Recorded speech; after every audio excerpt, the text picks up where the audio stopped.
UPI मुझे लगता है सभी यूज करते होंगे, यूनिफाइड पेमेंट इंटरफेस, इसका यूज सभी करते होंगे। हाँ, यूपीआई की तरह नहीं, लेकिन किसी ना किसी ऐप में तो आप कर ही रहोगे। अब जैसे यूपीआई है जिससे हम पेमेंट्स लैंडस्केप को हमारे पूरे देश में बहुत आसान कर दिया गया है, ये देन है एनपीसीआई या फिर national payments corporation of India की। उसी की तरह से एक और भी चीज की बात की जा रही है विच इज यूएलआई। हालांकि इसका पायलट प्रोजेक्ट लास्ट ईयर अगस्त में आया था, अभी फिलहाल में बात की जा रही है कि क्यों ना सारे टेक प्लेटफॉर्म मिलकर इसको क्रिएट करें। So what exactly is this ULI, समझते हैं। जैसे आप देख सकते हो आरबीआई गवर्नर शक्तिकांत दास जी ने कहा है यूएलआई अनवील करने को, और इन्होंने ये भी कहा है कि एक नया ट्रिनिटी आ जाएगा जैम यूपीआई यूएलआई का। सो ये जैम यूपीआई यूएलआई का ट्रिनिटी हम समझेंगे, लेकिन उसके पहले समझना है what exactly is this ULI. देखो बेटा, आज के समय में अगर हम बात करते हैं तो यूपीआई एक बहुत ही वाइडली यूज किया जाने वाला चीज है। सभी लोग अगर पेमेंट वगैरह करते हो, कि मुझे नहीं लगता है कि कोई आज के समय में कैश रखना बहुत प्रेफर करता है। एटलीस्ट व्हेन यू हैव आपके पास में पूरा पेमेंट का सिस्टम सही है, तो आप लोग जो है ऐप से ही पेमेंट करते होगे, फोन पे, जीपे वगैरह इन्हीं का ही यूज करते होगे।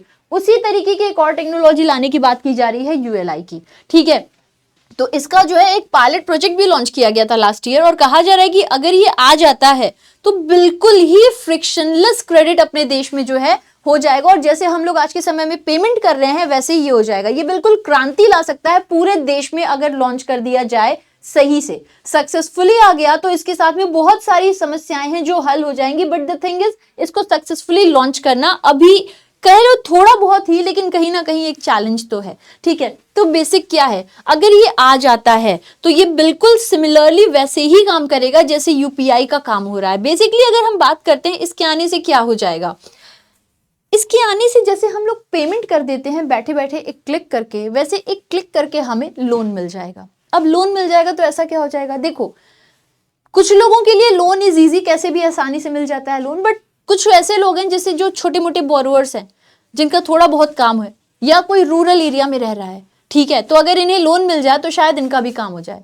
एक मूवी थी, ऋतिक रोशन जी का डायलॉग था जहां पे वो कहते हैं कि प्रतिभा तो दिए हैं, साधन नहीं दिए हैं। ये शायद बहुत लोग के साथ हो कि अगर उन्हें कुछ छोटे मोटे अमाउंट में लोन मिल जाए तो उनके पास में कोई स्किल हो, उसका यूज करके वो बिजनेस कर सकते हैं, एंटरप्रेन्योर बन सकते हैं, कुछ अच्छा कर सकते हैं, अपने जीवन बदल सकते हैं, अपने घर की जो भी परिस्थिति उसको बदल सकते हैं, बट उसके लिए दे नीड सम लोन, है ना। बट हो सकता है उनको वो प्रोवाइड ना किया जाता हो। अभी बहुत सारी चीजें हैं, बहुत कुछ होता है, बैंक जॉब तमाम कागज पत्तल हैं, कुछ लेंडिंग इंस्टीट्यूट्स हैं जो अगर देती हैं तो बहुत हाई इंटरेस्ट लगा देती हैं, जो लोगों के लिए वापस करना मुश्किल हो जाता है। तो there are several challenges in lone landscape अगर हम लोग आज के समय में बात करें, बट इन सबको बदला जा सकता है अगर यूएलआई सही से आ जाता है। तो यूएलआई को लॉन्च करने के लिए आरबीआई के गवर्नर ने सभी टेक प्लेटफॉर्म्स को बोला है कि ये लोग एक जगह आए और इसको जो है लॉन्च किया जाए मिल करके। बेसिकली अपने देश का डिजिटल पब्लिक इंफ्रास्ट्रक्चर आज के समय में बहुत बहुत ज्यादा स्ट्रांग हो चुका है। डिजिटल हम लोग बहुत तेजी से अडॉप्ट कर रहे हैं, बहुत बड़े बड़े नेशंस हैं जिनसे अच्छा हमारे देश का डिजिटल पब्लिक इंफ्रास्ट्रक्चर है, क्यों ना उसका अच्छा से यूज किया जाए। अब यूएलआई में जो एक चैलेंज आएगा बेटा वो ये आएगा कि जितने भी रिकॉर्ड्स हैं, देखिए लिखा हुआ है यहाँ पे, यूएलआई प्लेटफॉर्म डिजाइन किया गया है कि स्ट्रीमलाइन कर सके, सिंप्लीफाई कर सके क्रेडिट अप्रेजल प्रोसेस को, खास तौर पर स्मॉल और रूरल बोरोवर्स के लिए। तो क्या किया जाएगा, जो भी इनका डिजिटल इंफॉर्मेशन होगा, जैसे लैंड रिकॉर्ड हो गया तमाम स्टेट से, डेटा सर्विस प्रोवाइडर से, लैंडर से, इन सबको एक जगह जो है इकट्ठा कर लिया जाएगा। अभी ये एक चैलेंज है, जैसे हमारी डेटाज कुछ सेंट्रल गवर्नमेंट के पास है, कुछ स्टेट गवर्नमेंट के पास है, कुछ बैंक के पास है, कुछ किसी एंटिटी के पास है, तो यहां से इकट्ठा करना इसको इज अ चैलेंज।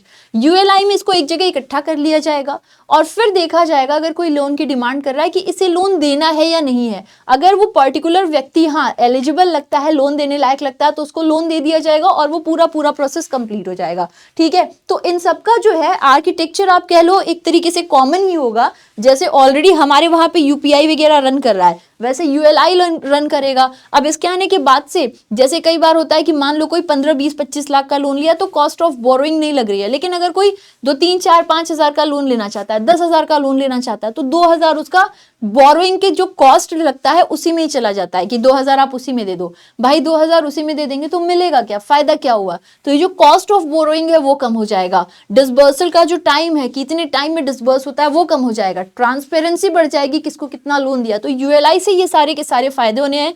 जैसे यूपीआई है सिमिलरली यूएलआई भी होगा। यूएलआई से फायदा होगा कि हम लोग को लोन इंस्टेंट मिल सकेगा। अब ये कहा जा रहा है कि एक बारी जब ये आ जाता है तो हमारे वहां पे जो एक ट्रिनिटी है, एक नई ट्रिनिटी बन जाएगी जैम, यूपीआई और यूएलआई की। Jain is for Jan Aadhaar mobile की बात ये करी जा रही है। तो बेसिकली जैम, यूपीआई, यूएलआई की जो है क्या बन जाएगी, एक ट्रिनिटी बन जाएगी। जिस तरीके से अभी आज के समय में, पहले जैम अपना एक ट्रिनिटी था, जैसे आज के समय में सरकार के पास में नंबर है, डायरेक्ट बेनिफिट ट्रांसफर कर दिया जा रहा है, यूपीआई इज ऑलरेडी रनिंग। अगर यूएलआई भी आ जाता है तो एक नया ट्रिनिटी बन जाएगा और हमारे वहां पे जो डिजिटल लेंडिंग, पेमेंट या जो ट्रांसफरेंस का लैंडस्केप है वो और भी बहुत बेहतर हो जाएगा। तो लेट अस सी इसके लेकर के कब तक फाइनलाइजेशन किया जाता है।